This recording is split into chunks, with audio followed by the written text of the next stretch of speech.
Good evening, everyone. It's 6 o'clock, so that means it's time for the December and last of the year City of Beavercreek Planning Commission meeting. Call the meeting to order. If you would be so good as to read the roll. Mr. Height. Here. Mr. Loftus is absent. Mrs. Schwartz. Here. Mr. Schreider is absent. Mr. Self. Here. Well, 3 out of 5 ain't bad. We need a motion to excuse our 2 missing members tonight. Mr. Chair, I motion to excuse Mr. Loftus and Mr. Schreiber. I second that. Thank you, and we'll do that by general consensus. Thank you very much. Okay, agenda. I believe we have something, an addition on the agenda tonight. Yes. Mr. Chair, I motion to amend the agenda to include item number 7, subdivisions S19-6 Mall at Fairfield Commons. Okay. And I second that. thank you, ma'am. I will do that by general consensus. Thank you very much. Okay, approval of minutes from last month, 6 November meeting. Any additions, corrections, changes, complaints? Scratch the complaints. Anything that we need to do with this? Mr. Chair, I move to approve the minutes from the November 6th meeting. Thank you. Mr. Chair, I second. And we'll do that by general consensus. Thank you very much. Okay, tonight we have 2 public hearings, a decision item, a rezoning, and a discussion item. Do we have the folks from the credit union here yet? Good, okay. Before we get underway with that, just as a reminder, since we are short 2 people tonight, our rules state that a passage must be by a majority of the commission, not a majority of those present. So anything that is not voted in favor of 3-0 does not pass. Just want to make sure everybody knew that. Okay, without further ado, let's go on to our first public hearing. This is case number PUD 19-1, specific site plan number 1, on an application filed by Chuck Springmeyer, 3233 Newmark Drive, Miamisburg, Ohio, 45342. The application requests approval of a specific site plan to allow for the development of a credit union and retail structure on 1.63 acres. The property is located at 1464 and 1474 North Fairfield Road, further described as Book 5, Page 5, parcels 123 and 124 on the Greene County Property Tax Atlas. Thank you. Oh, that's right. This was tabled from November and from October, so we'll need a motion to untable this before we go any further. Mr. Chair, I move to untable PUD 19-1, specific site plan number 1. Mr. Chair, I second. And we'll do that by acclamation. All in favor? Aye. Aye. All opposed? Same sign. Okay, we are now officially untabled. For those of you, just as to catch you up, our public hearings, we will ask for a presentation from the applicant. Then we will ask for a report from staff. After that, we will open the public hearing to public input. Once that is all done, and I would ask you to limit yourself to 3 minutes on that. Once we are done with that, then we'll close the public hearing. My fellow commissioners and I will discuss and we'll vote. So without further ado, our applicant, if you would like to come forward and state your case. Hello, good evening. My name is Kurt Zisler. I'm with Burkhardt Engineering, representing the IH Credit Union. The proposed PUD is at the corner of North Fairfield Road and Lance Road. There's currently a couple buildings there that'll be taken out, and it'll be the credit union along with a commercial aspect, retail, that'll be connected to the credit union. So I think maybe the best thing, I'll just let the presentation go, and then I'll be back to answer any questions anyone may have at that time, or if there's any for me right now, please let me know. We'll get you back. Okay, thank you. Evening, Mr. Chairman, members of the Planning Commission. The case you have before you is PUD 19-1. It's the IH Credit Union specific site plan number 1. The applicant's requesting specifically for the construction of a 6,000 square foot multi-tenant building on a little over 1.5 acres. As the applicant stated, it's just southeast of the intersection of Lance Road and North Fairfield Road, just north of our traditional downtown area of the city. Seen here is an aerial photo. I kind of outlined the parameters or the perimeter of the where the site plan's going. You can see there's a couple old houses, some commercial storage, a commercial office, commercial retail building, and some outdoor storage, and there's a fence. And with this application, all that would be taken down, and a new building with improvements in terms of parking lot and a stormwater detention pond and such would be constructed in its place. This property was rezoned earlier in 2019 from an A1 or a combination of an A1 property and a B2 property into a PUD 19-1.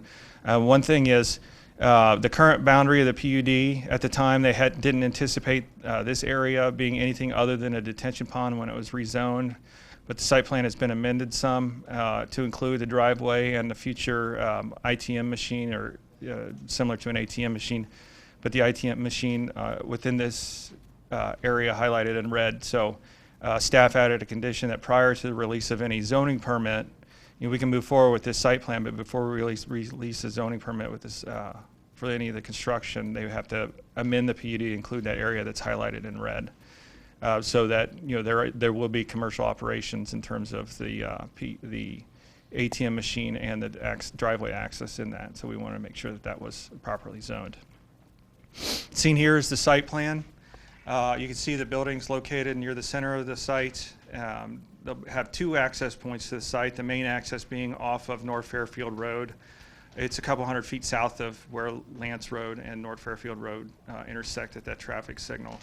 But they are proposing to have both right out and a left out to the site, as well as a full access in. And in terms of the site, it'll be full access until you get to this point, and then they're both counterclockwise travel at this location, but you do have this extra access point out. The intention here is in the future, if they should, this retail went to a restaurant and they wanted a drive-through lane, they would have the opportunity to have a bypass in that drive-through lane without having to change traffic patterns then. So now there'll be two access points on the way out. In terms of the parking, we looked at, because this second tenant space is kind of an unknown entity right now, and our parking standards are different based on the intensity of the use. So a retail use strict retail use wouldn't require as much parking as a restaurant. So we based the full calculation on if this whole thing went as a restaurant, and that's why you can see this lightly shaded area here, and that's labeled as future parking. So that if this goes retail, with the 37 parking spaces they show now, would be adequate to accommodate both the bank and a strict retail business. Should that go restaurant, then we added a condition that before we release any kind of a certificate of use compliance for the restaurant, they would have to construct that extra parking area so that they have a total of 52 parking spaces, which would be adequate for both a restaurant and the banking facility. In the meantime, staff, the condition states that because we don't want that to be a gravel area or anything like that, there's a condition that they put sod or seed in that area and maintain it as a grass area and open space rather than any kind of gravel, because we know that would turn into a storage area or anything alike. But if it's a strictly grass area, then then it'll be maintained as such. Another thing that they added was because we have a good sidewalk system along North Fairfield Road that ultimately connects down to Creekside Trail and all along Dayton Xenia Road, we wanted to make sure that if you're a pedestrian out there, you can access the site. So they did have a sidewalk that connects onto the North Fairfield Road sidewalk and ultimately to the site itself. So they do meet the minimum, and they do meet parking. They meet all building setbacks and the like. And this, I just kind of gave a just filled in version of this area hashed in red as the future parking area, but showing it as green until if and when a restaurant came. But you can see that they have access points on the north and the west side of the site, and then parking along the south of the building and to the west of the building. And then some parking out here east end of the drive aisle what would be presumably it would be employee parking, but it's not signed as such, but that would be the most logical place for employees to park. In terms of the building, again, it's a single-story building, 6,000 square feet. They're using multiple different materials, including a beige ephes over the entrance of the credit union, and they show some brown and light beige brick and some awnings over the tenant space, the northern tenant space, and then they bring those same brick materials on the four sides of the building. They got some maroon brick accent features as well on the east elevation and north elevation. One thing I mentioned in the staff report, but I didn't put a condition in. I meant to, so I want to add a condition number 24 that these downspouts, you can see these downspouts, that they be mounted inside the material, so that they're not externally mounted downspouts, but they're behind the brick or behind whatever materials adjacent. That's a typical. We've done that in several buildings, so it's not like something that's unheard of or uncommon. So that would be condition number 24 in your proposed resolution. But these 3D perspectives kind of give a better view of how the building would look in terms of, you know, the distinct separation between the credit union and the future tenant. They show coffee, but again, no tenant has been designed or has been established for that tenant space. And this, in the rendering, they show that white, but that's actually shown in the architectural elevations as a beige white. I mean, it's a tan, so it's not quite as bright white as that. But I just want to give you an idea that there are, on all four sides of the elevation, there are architectural features, and there's no apparent rear to the building. In terms of landscaping, they do show a good landscaping plan with evergreen trees along the east and the south portion of the site to help screen the detention pond and traffic coming around the bend here. One condition we added was because there's a house right here, and this house has always had commercial building next to it, so it's not something new. But while we have the chance, we add a condition that they add a row of evergreen shrubs planted at 24 inches height, just to give some sort of barrier, some sort of separation between the residential property here and the commercial property. Again, this house has always had commercial next to it, but now's the time to add that evergreen shrubs. In terms of signage, they didn't give any specific details on the ground sign other than a location, which is just south of the entranceway. So staff added a condition to allow one ground sign. It'd be no more than 5 feet tall, 25 square feet. And we wanted to include that they have a base and a wrap made out of the brick or masonry material that makes up the building. In terms of wall signage, they show two wall signs on the western elevation. The credit union sign and logo is 14 by 6 1/3 feet. And then this coffee sign, again, it would, whatever tenant comes in, it'll be their specific logo or design, but this just gives a broad outline of the square footage that they're looking at, which is about 22 square feet or 11 foot by 2 foot. Staff does recommend approval of the applicant's request. There are currently 23 conditions in the resolution, but again, staff's recommending to add a condition number 24 about requiring that the downspouts be internalized. I'll be happy to answer any questions that the public or planning commission may have following a public hearing. Thank you. Thank you. Your usual comprehensive report.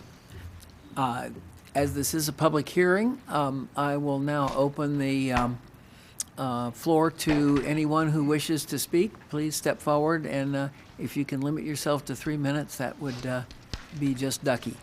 Terry Snyder. I'm the resident just to the south of the property, and I noticed that there's a tree line that's going to be, for the Lance Road property, but there's nothing showing that'll be right outside my kitchen and back patio.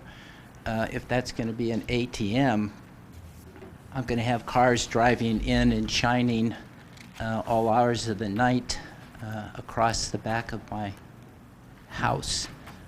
I would like that addressed if I could. We shall. Thanks.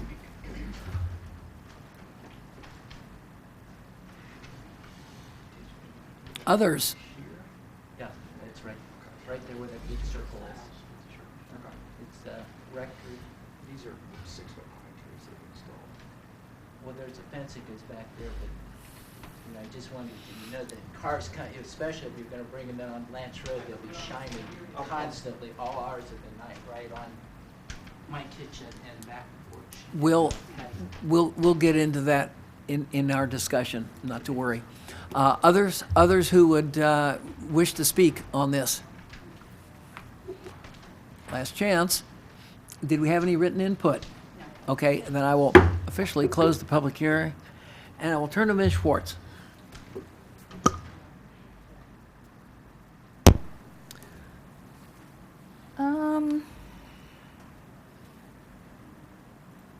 I guess staff, please.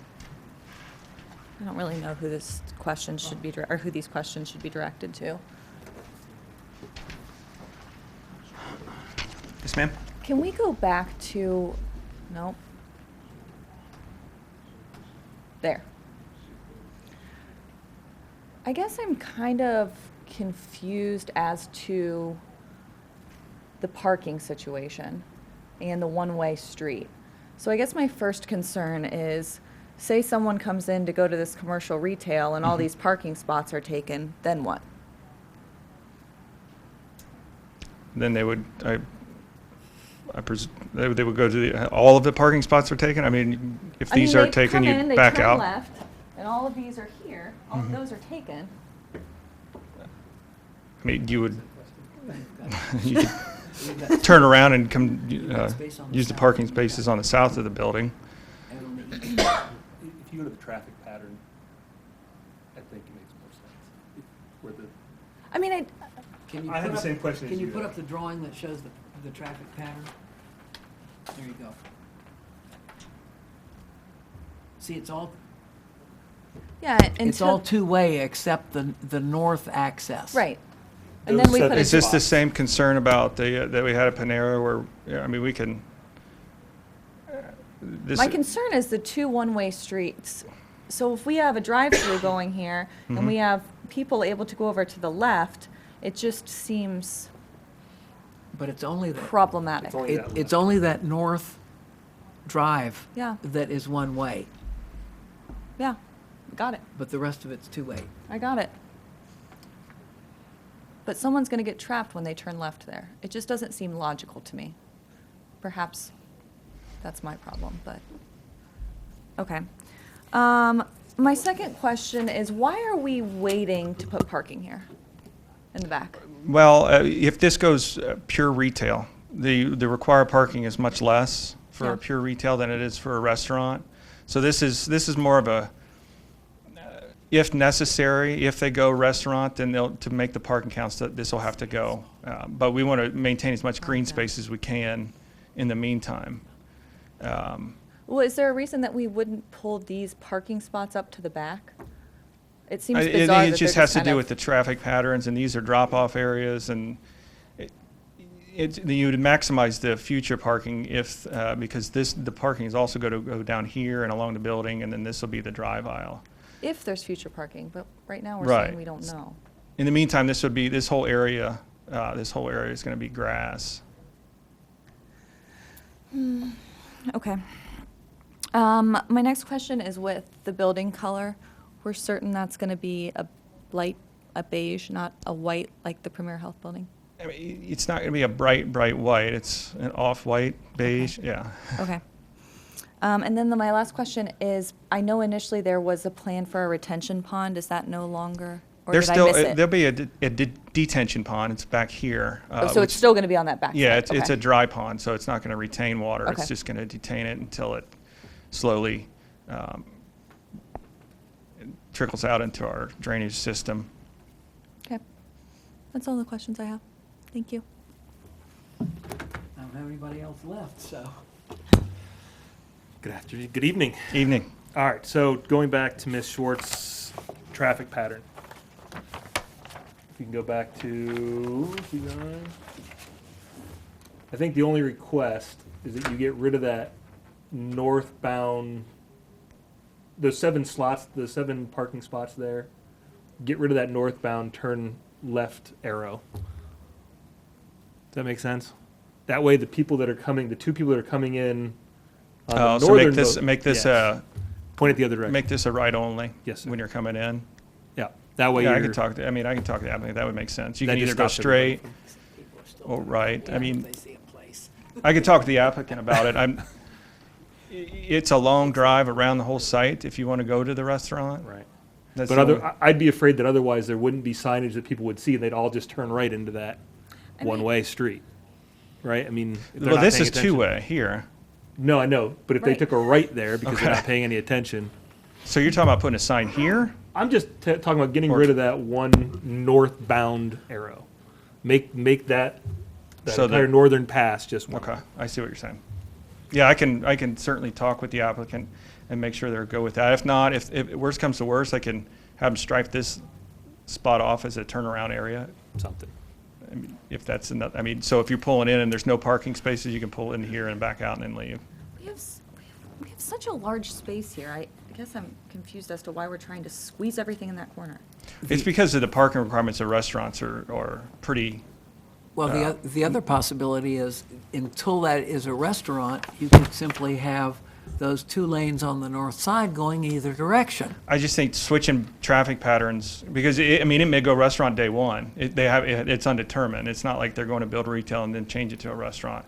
It could go day one, so I hate to change traffic patterns. Well, they're gonna have to, if it goes restaurant, they're gonna have to pave that extra parking area so they can, Certainly. they can restripe at the same time. Just a thought. Either way, just a consideration. Okay. My second question goes back to the public hearing. Mr. Snyder mentioned trees, Yeah, I believe on the southern portion of, I believe the block. this this house here. That's right there. That's my kitchen and the back porch is all glass. Okay. Get to it. I was thinking the house. We have, these are 6-foot evergreen trees planted along the southern property line. Also, the people going through the ATM machine, that's a northern facing, I guess, you would drive north. Sure. Through the traffic lane. So the only area where there'd be headlights would be coming down this lane, and that's a good distance. I can have them add some evergreen shrubs between these 2 rows of trees and alongside this deciduous tree. That's not a problem. But this is a row of evergreen trees that'll be planted along the southern and the eastern property lines. That's it. Thank you. My turn. In the staff report, you mentioned lighting. It says that staff has added a condition requiring use of full cutoff fixtures. I couldn't find that. Did I miss it in the conditions? Maybe I did, but I couldn't find a lighting condition in there. Is it 11? Oops, sorry. Yeah, I mean, it says shall meet the conditions outlined in the zoning code, and the zoning code requires Okay. full cutoff. It's not specified in the Okay, condition, and but I can add Do we that. do we need anything in there about our, it says the illumination will be reduced to 25%. If that ATM is going to be open 24 hours. Then there's no closing hours. I'm sure that's going to be, that area is going to have to be illuminated, and we just need to have something in there so that there's no spillover. I know we have There that. shouldn't be spillover Okay. at any, the way that the foot candles work, it should be 0 foot candles at the property Okay. line. Okay, just So want to in make terms sure of for direct the light neighbor shining. next door, I just want to make sure that you don't have overhead lights as well as headlights in your kitchen. And I'm not saying that it wouldn't be able to see the light, but you wouldn't have the. Right. It wouldn't light be up the ground illuminating the at yard. light. Okay, Right. got it. If my memory serves me, we did recombine those 2 lots, did we not, at the rezoning? No, At the PUD? they're going to have to do a subdivision. They'll have to come in front of this board and do a subdivision. Okay. Because there's some land swap with the neighbor to the north, and Okay. we need to get a permanent access easement for that driveway. Good, that was my next question. Now, the driveway up to Lance, that is an easement, that is not part of this parcel, is it not? Correct. It'll have to be Okay. an easement. So there's nothing that we can do beyond the property line to require any more screening. That's an area that, it's a gray area where, that's why I'm letting them know now that we'd like to see a row of the evergreen shrubs there. Okay. Realizing that people are going straight, and a low row of shrubs 2 to 3 feet high will, everything but the really tall jacked up pickup trucks, you won't get headlights past it. Right. And there'll be a minimal amount of spillover because they're heading north, and the residential property is to the east. Right, it's a north-south drive Correct. instead of an east-west. Well, But it's they've all always north. had an east-west drive right here with this Right. existing shopping center. Right. Now, if we can improve So the we're not situation- exacerbating anything. Exactly, but if we can improve the situation, even better. Right. The trees that are going to be put on, if you can put up the landscape. Right, the trees that are going along the east and the south boundaries, they're shown as 12 feet on center. What's the caliper of those trees? It's going to be a little while before they grow together on 12-foot centers. Yeah, I mean, we don't look at caliper for the evergreen trees, more of they're planted at 6 feet tall Okay. when they're planted. So Okay. so I mean, I'm not so concerned what the diameter of the trunk is at chest height, Right. but more that the top of the tree is at least 6 feet. Okay. And obviously it's a pine tree, so it's going to cone in. Right. But you don't want to get too much nearer than that because then they just won't survive. No, I understand that, and there's a perpetual landscaping Right. with this, okay. No, I think that's all I got. Second helpings, folks. More questions? No, I'm just not pleased with this directional. What, the Nightmare. The driveway? I mean, I wouldn't have a problem adding that condition, that we change that to a one-way from here on. If that'll assuage, I mean, I don't see a problem adding that condition. So when you come in, it's right turn only. Or straight, you can go straight or right. And by doing that, it would allow the folks coming in who are accessing from Lance, because that's a two-way access from Lance Road, is it Correct. not? Okay. It would allow them first crack at those parking places. Correct. So that makes some sense.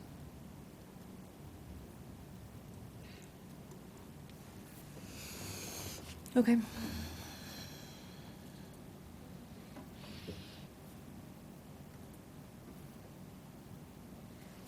Well, I can't make a motion, but y'all can.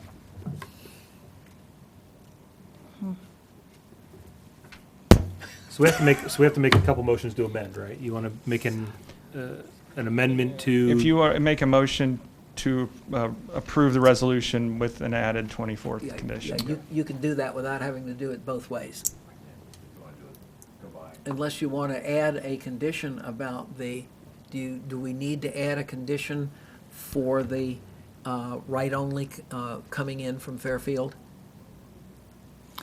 No, I guess I'm just Do you still want a confused. Like, why can't we put these parking spots up here?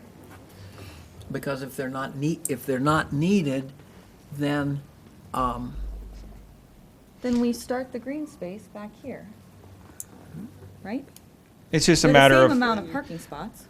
it's just a matter of the way the whole site works, if these are needed. It wouldn't, to put them up here, I mean, we looked at different ways of trying to make the site work, but it looks like it's not needed because it's green right now, but if these were to be built on day one, which if this is a restaurant, they'll need to be, it's just, to get a drive-through here and a drive-through here, we looked at that originally, it's just, I'm not it's saying too they're many not. you can't have two drive-throughs on two sides of the building like that.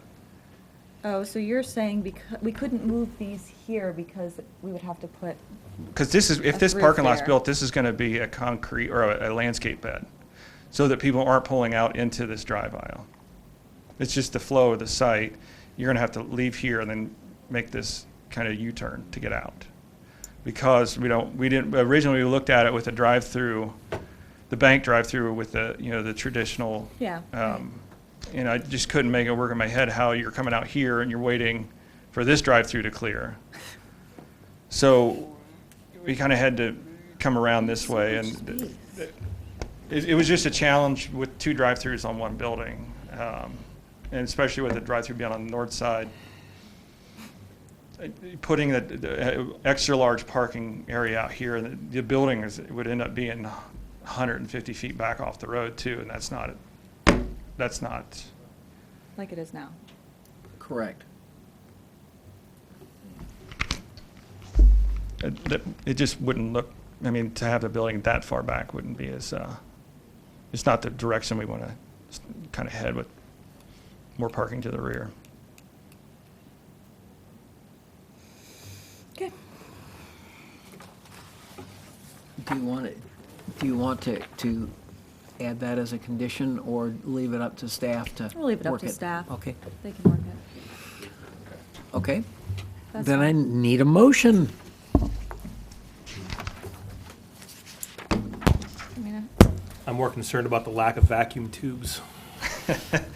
And ITM is the first time I've heard of it, but I've talked to other people in the industry, and apparently it's been around for a while, where it's a video monitor with a personal a live person in the video monitor rather than money going through tubes. So it's So different. how do you get the money from the, Same way you would an ATM, I see. but you're dealing with a Okay. person rather than just a Okay, computer. I understand. It's a video game ATM. Sure. Got it. Okay.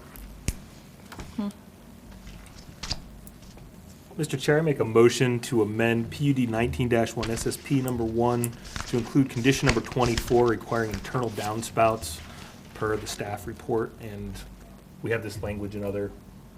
Yeah, prior- and several other Yes. PUDs. Okay. Okay, I have this is simply a motion to amend. I need a second. Mr. Chair, I second that. Thank you. Okay, I'll just do this by voice. All in favor, aye? Aye. Aye. All opposed, same sign. Okay, amendment passes. Now I need a motion to approve with the 24th condition. Mr. Chair, I move to approve PUD 19-1, specific site plan number 1 with the attached 24 conditions. Thank you. Mr. Chair, I second. I have a motion and a second. Now we'll read the roll. Mrs. Schwartz? Yes. Mr. Height? Yes. Mr. Self? Yes, motion carries 3-0, and we are good on that one. And we'll be looking forward to seeing a new building. We miss Beck's, but we're looking forward to having a nice shiny new building there. Moving right along, we have a second public hearing, Z19-2, Henkle Rezoning, I-1 to ORP1. This is case number Z19-2 on an application filed by Brooke Fornes, 2080 Byers Road, Dayton, Ohio, 45342. The application requests the rezoning of 6.29 acres of land from I-1 Light Industrial District to an ORP1 Office Research Park District.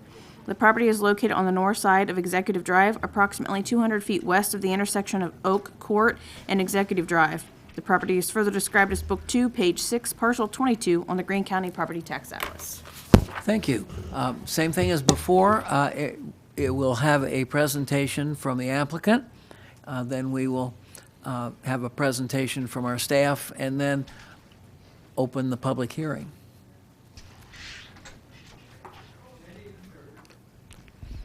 Hi, guys. My name is Brooke Fornes. I'm a realtor with Mark Fornes Realty.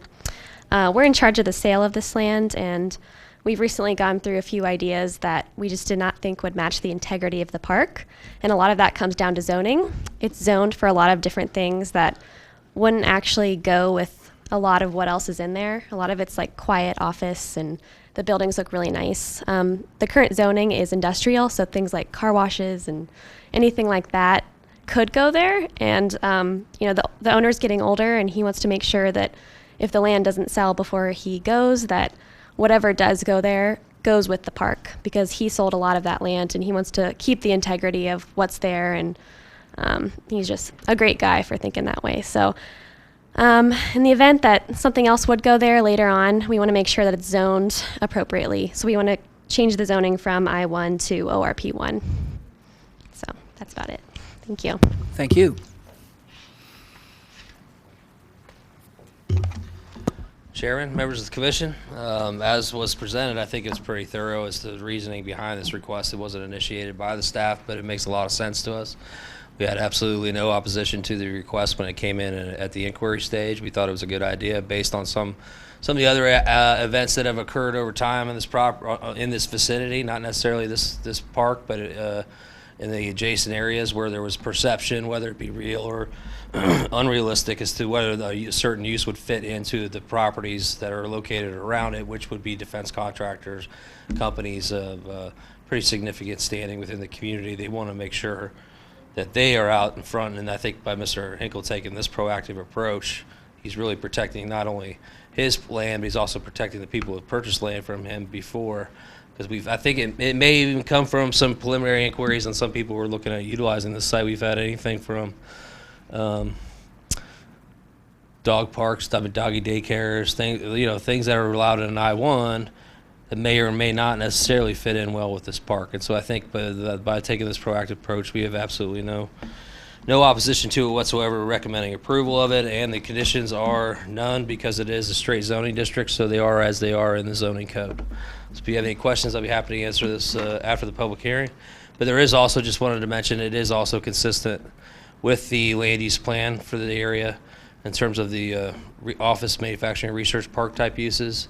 And it is also in a planned development area, so anything that would come in would have to come before City Council and Planning Commission for a specific site plan, also known as an ASRA for this property, since it's under a straight zone district. Thank you. Thank you. This is a public hearing, so I will ask if there's anyone who wishes to comment. For those of you on TV, the room is empty right now, so I don't think we have any. Did we have any written input? No, we did not. No written input. Okay, I will close the public hearing officially, and I'll start on my left this time. Mr. Chair, no questions. Ms. Schwartz. No questions, Mr. Chair. Okay, this is more of an observation, I think, than a question, but this is definitely down zoning, which is in most cases is a good thing. And trying to remember when this was originally approved as an office park back in the late 80s, early 90s. I was kind of surprised when I found that this was zoned I-1. Yeah, it's kind of an anomaly with some of the areas in there. At the time, it might have been. I think you're right. I think it was the late '80s. At the time, it could have been a different concept, but as it's evolved, obviously things have changed into the target market was, and there are some.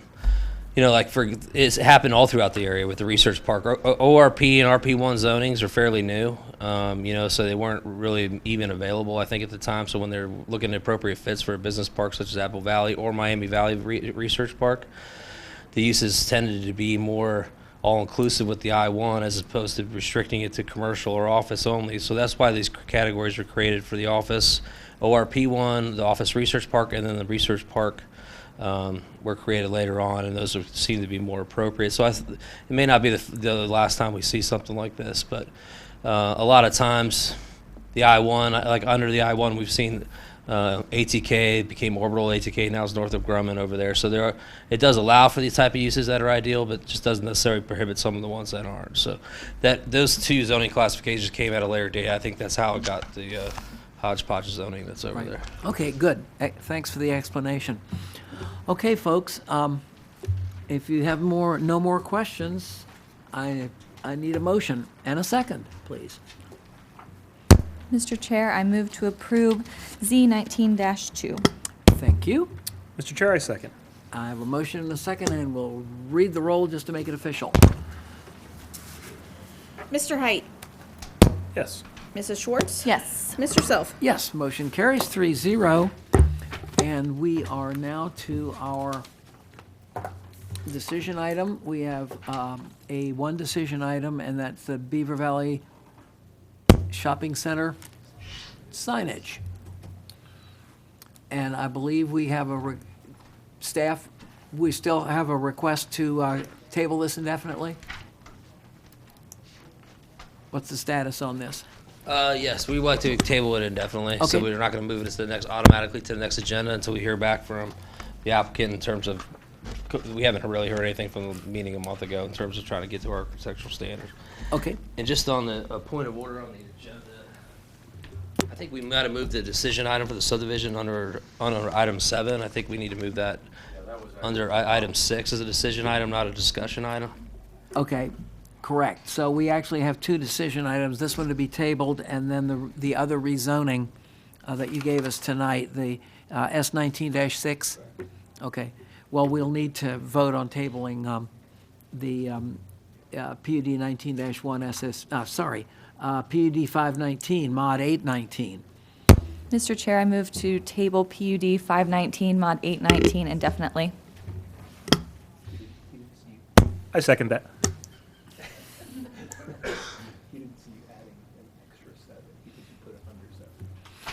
Okay, so we have a motion and a second. Would you like to read the roll on this? Mrs. Schwartz? Yes. Mr. Height? Yes. Mr. Self? Yes, motion carries 3-0, and we are tabled on that particular item. Now we'll go to the second decision item.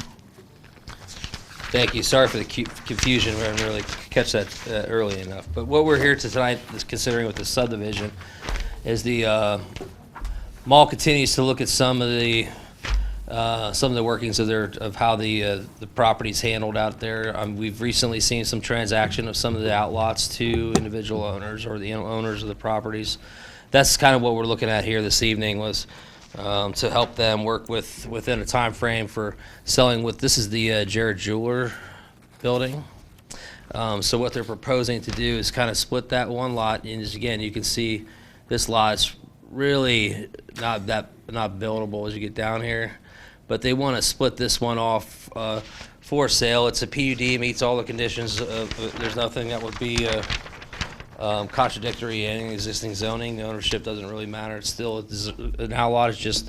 It's really just catering the purchase area to a separate lot, and obviously that's done for ownership purposes and for taxing purposes. So it just will split that lot off from that awkward shaped lot along North Fairfield that was previously owned by Washington Prime Glimcher Group. So they're here asking this evening to create that lot. Since it is a buildable lot, it has to come before Planning Commission for consideration. So we are recommending approval of the request with the 4 conditions that are attached to the staff report. If you have any questions, I'll be happy to answer. Folks, questions? Just one quick one, and I think I know the answer, is this, even though this is being split off, it still remains a part of the original mall PUD? Absolutely. So all the conditions in terms of maintenance and landscaping in perpetuity, all that good stuff, Right. remains in play?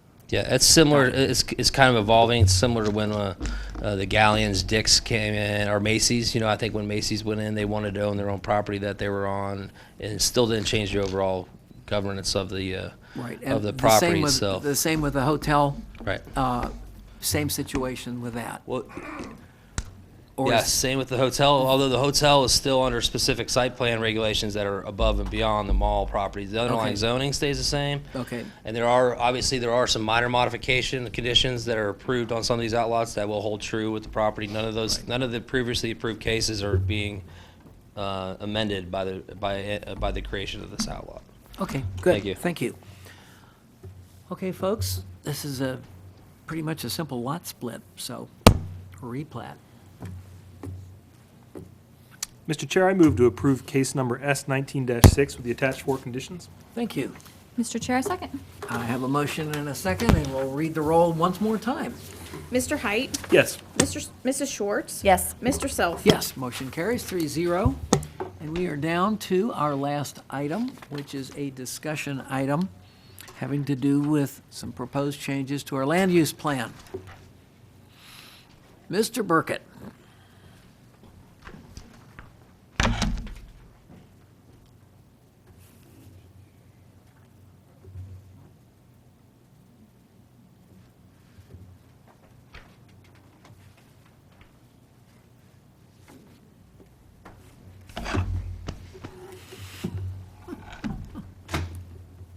Mr. Chairman.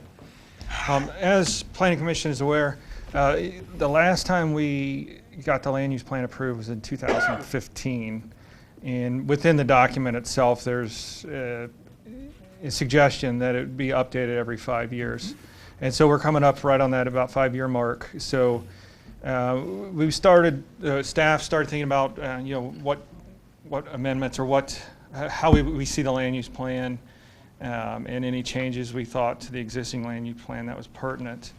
And tonight, I just want to go over a few ideas that we had because from a procedural standpoint, we need to advertise, have a public hearing, and I plan on having an open house as well outside of that, and then go through the ordinance process with City Council, which is the 2 public hearings on that. But before I finalize the draft document, I wanted to get your guys' ideas and thoughts on a few things. One is we're proposing to create a new category called mixed use. And the intent there is more of kind of a green type of atmosphere, green town center type of atmosphere, not necessarily heavily commercial, but a mix of commercial and residential. It could have some single-family components or multifamily components, but it's one of those categories we envision that's not a real, this is exactly where commercial is going to go, this is where residential is going to go. It's kind of where we can intermix and you just layer those amongst each other. Another thing we were looking at, right now there's categories of open space public, which how we've classified our parks and so like the bike path. And then there's a few areas in the city that are classified as open space private, which is like the swim center over there at the YMCA. It was, the actual building itself is an open space private, and in the Walnut Grove Country, the golf course. But should those ever want to sell and we try to rezone, we would have a hard time recommending approval of any kind of rezoning for an open space private. The 2 areas that we do have the open space private, we're proposing to change the land use. I think one was to, it's because it's part of the, and I'll go through the maps here in a few minutes, but it's because it's part of the research park, that area to be the research and development, high-tech manufacturing. But we condensed that down into just all public facilities such as City Hall, Police Department, our maintenance facility, the library. So all the parks, all the public facilities and everything, all categorized as one category instead of having too many different labels and colors on the map. It makes it a lot simpler. Another thing, our medium density residential has a maximum density of 5.51 dwelling units an acre. And we see the trends in residential is starting to go, the new trend is lower or higher density, medium density residential. And so we were proposing to up that to 6 dwelling units an acre, so that we could, utilize the land more efficiently, maybe have some cluster homes, or at least give an opportunity for some creative development. I know that the Cedarbrook Flower Farm, they had a maximum density of 3, but because of the way the land worked out, and we've got some clustering, and we had some of the larger lots to the back, and they clustered some of the tighter lots. It still was under the 3 dwelling units an acre. It's just kind of a target for them to shoot for.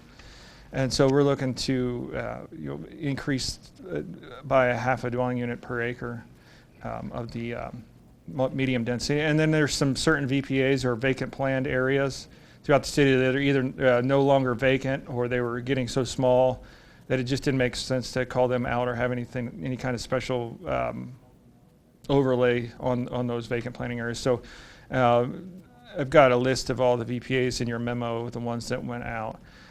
Here's the new proposed land use plan. The areas in blue is the mixed use, so the Casto property, because this area is because Shakertown Road, as you know, is now splitting this property in half. And right now it's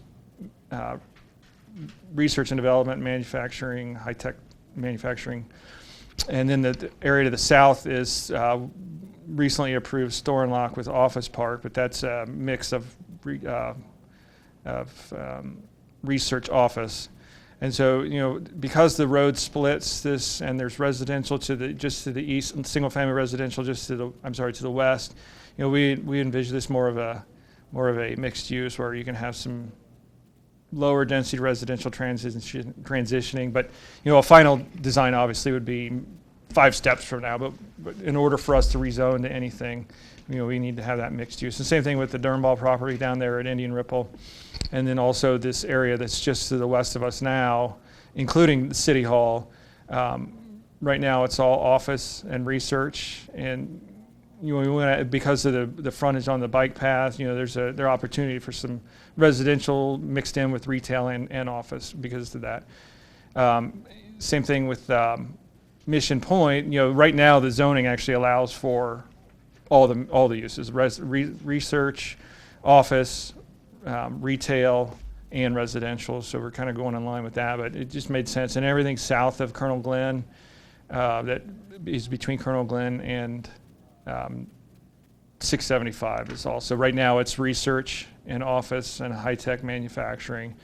And we think a mixed use would be better suited to that area because of the university and because of the base. I mean, we're not saying that it can't have a rezoning to have some research and development in it, and that could be part of an office component, but we just want to open the possibilities. So a few changes again. I just went through the Mission Point, going from the research and development to a mixed use. Same thing with south of Colonel Glenn. This area is where the promenade is, and right now it's land used as a mix of office and retail. And that's because there was some area out front that fronts on 675 and Grange Hall that in the future may go office. So what we did was we're proposing to keep the promenade and the areas that butt the single-family residential back here as medium-density residential, and then move the office up front where the intention was to go. And the other aspect was this land use category. This is the only area in the city that had this land use category. And again, we're trying to make the map as less confusing as possible and eliminate some superfluous land uses. Oh, this was the other area. Sorry, this was the other area in the city that had that medium-density residential / office land use, and then they had a commercial component here in the corner. Well, that's where the detention pond is now mostly, and we do have plans. You recently approved a senior apartments in this area, and then this is an existing assisted living facility. But we want to open the possibility of maybe something being along the roadway with some transitional uses in the rear, but that mixed use, it just gives the opportunity. Right now, this area, this is behind, this is where our taco is, and then there's the shopping center with DSW, and I think the Halloween store, the party store is there. There used to be that huge Ford Apache wall back there, if Mr. Self remembers that 25-foot tall fence. But this was kind of, right now this whole area, including the Hindu temple and there's a residential property, and then there's a daycare. It's all classified as office, and that's kind of a no man's land. So we're proposing to extend the existing single family or medium density residential to this area. Obviously, the temple is going to stay the temple, but this area and the daycare is going to stay a daycare. We're not changing any zoning, but we're saying in the future, we anticipate this be better suited as medium density residential because our stock in medium density residential is limited in terms of vacant land. So if we were going to have medium density residential in the future, this would, to us, seems like a logical place to have it as adjacent existing. This is kind of a mix between medium density residential and then there's some single family residential. We were looking at a retail here. That's where what was the chicken? It's up there by the mall, or the green. Raising Cane's. Yeah, that was originally going to go here next to the Speedway, but we're envisioning this whole area. This is the Green Memorial Hospital, and then the Green Memorial actually owns a lot of land here, and then the flower store. But this whole area could be a mixed use, meaning it could be any one of the uses or a mixture thereof. And in the language, going back in the language of mixed use, we're also suggesting if they have a single family component in that, then it has to meet adjacent densities, or at least medium density, unless it's surrounded by low density. So we're making sure that they're not, just because they want to have a residential component or a single family residential component, they're not going to put high density residential where it wouldn't belong. This area, this is just north of, this is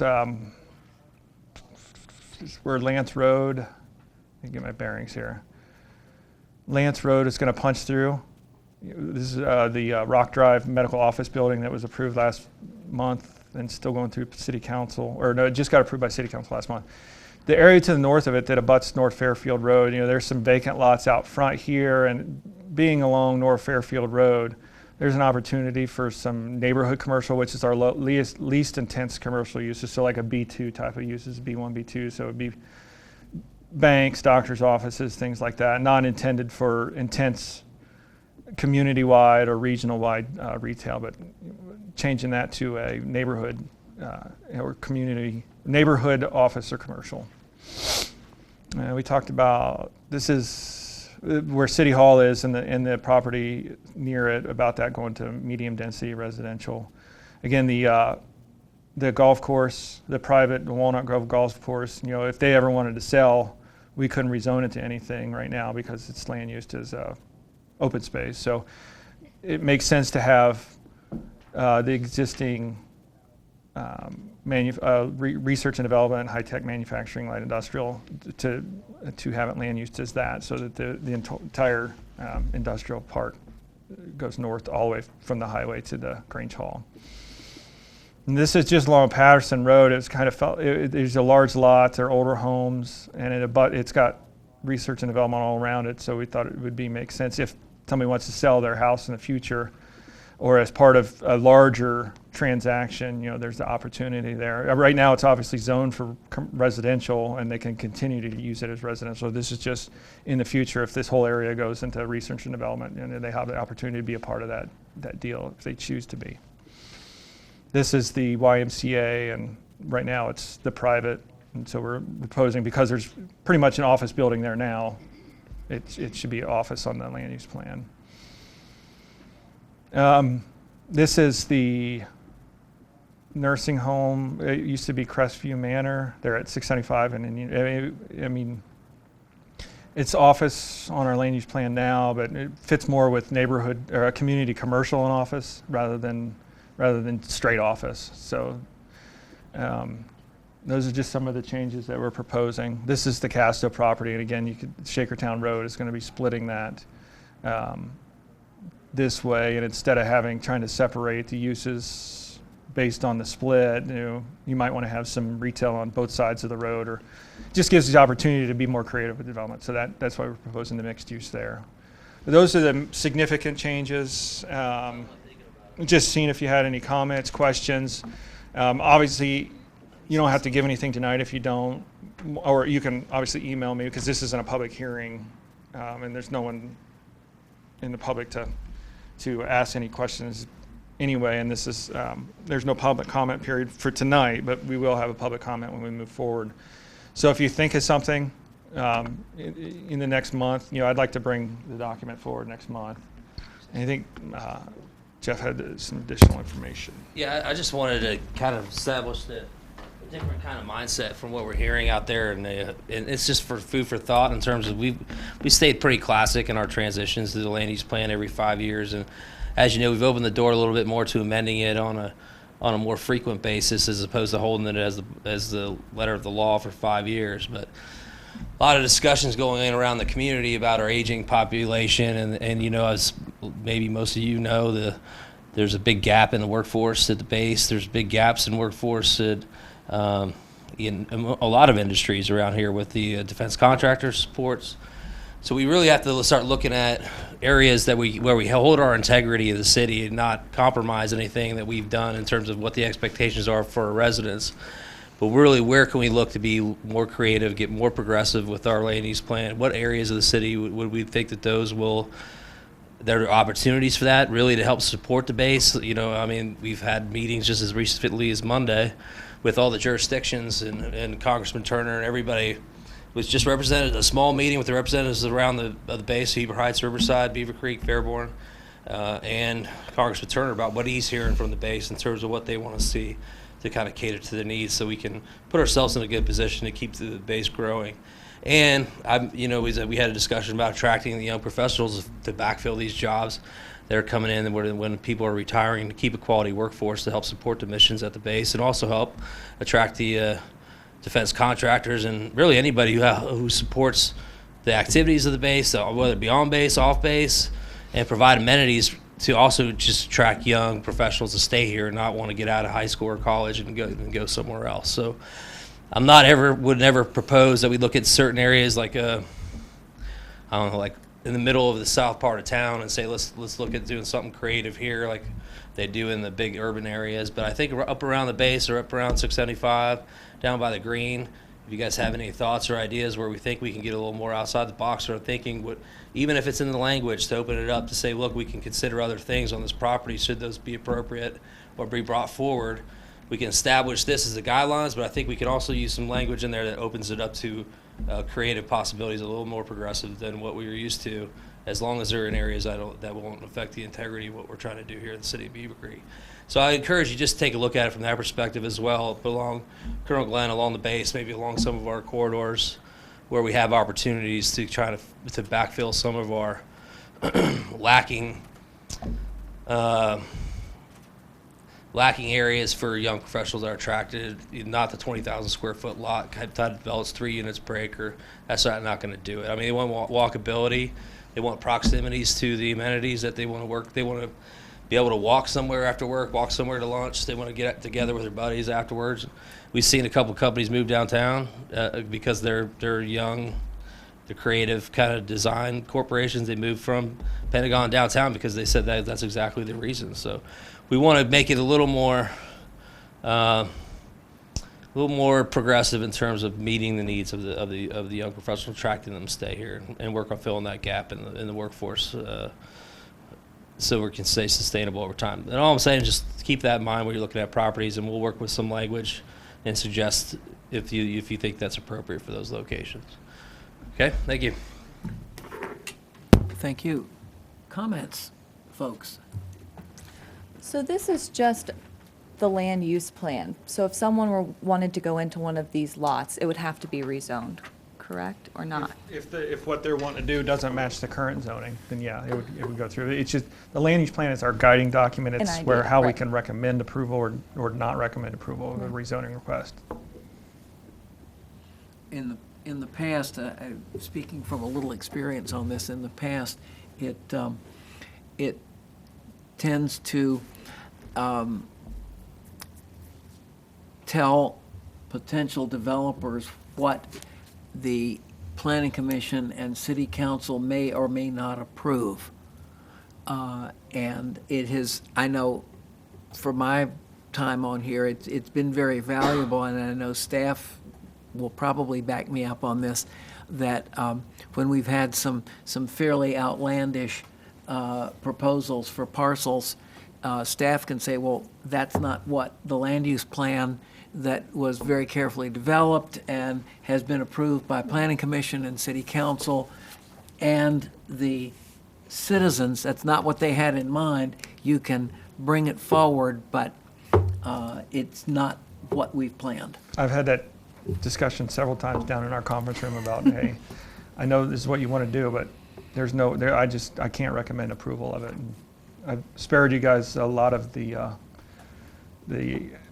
outside of the box. Way outside of the box. Extremely far. But outside on of the box, other not hand, near the box. On the other hand, we have had situations where a developer has come in with a very logical proposal for a specific parcel that was not what we had planned, but it worked out very well. One of the examples that comes to mind is the AHIPA apartment complex there on County Line Road. Right. And I've forgotten now exactly what that particular parcel was shown as, but they came forward with that, and it's ideal for the location. And we did change the land use plan to allow for that. There is So it's a, not cast in concrete. Right. There is a mechanism for Yes. amending the land use plan as appropriate. But we try to do it on the 5-year basis and try not to do it on a It's case by a case. rare thing that we do amend Right. it between those, but it's not unheard of, particularly if it's something that benefits the city as well as the developer. But there, I mean, I think to that point, Mr. Self, there have been a number of changes, because the land use plan, when I started, is not the same land use Oh, plan no, today. no, not by a And long building shot. trends are much different today, and I think that's what, Well, one of the Burkett reasons, is saying, and I think Ms. McGrath would And also the- support yeah, the that. markets- Things have changed. The market's tending Exactly. to, one of the reasons that we did change the land use plan for my example, the HIPAA, was that there were other condominiums and multifamily going along County Line Road, and it was right across from the Research Park, so it made sense to have multifamily there, right. and it's worked out quite nicely. Yeah, it's a very nice project.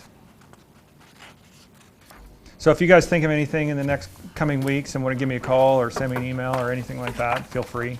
Just, Yeah.